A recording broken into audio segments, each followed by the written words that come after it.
Do you ever wonder, is God at work in my life, or is he just sort of sitting on his throne and waiting until he returns to this earth? What Romans 8:28 says about God's work is absolutely amazing. It says, "And we know that in all things God works for the good of those who love him, who have been called according to his purpose." Now, from the beginning of time, we see that God is constantly at work. I mean, he made this vast, beautiful universe, but he didn't stop his work once he stopped creation.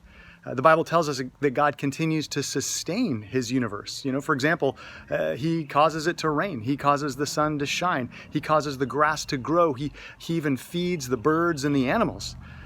But in the midst of sustaining the whole universe, is he too busy to work in our lives? The Bible says no. Romans 8:28 says, "And we know that in all things God works for the good of those who love him." While sustaining the universe, he also sustains our lives.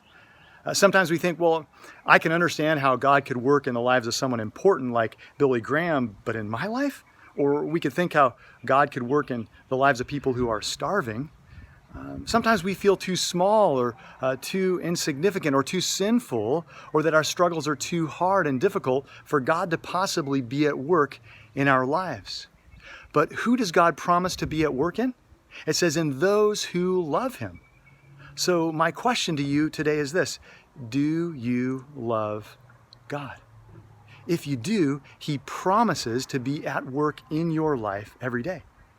Well, we don't always see it or feel it or understand it, but God says that he's at work for the good of those who love him, to do good in and through our lives.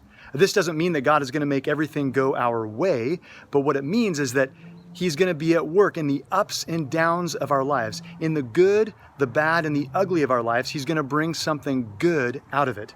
And the ultimate good, the Bible tells us, is twofold. First of all, that God would use us to bring glory to him.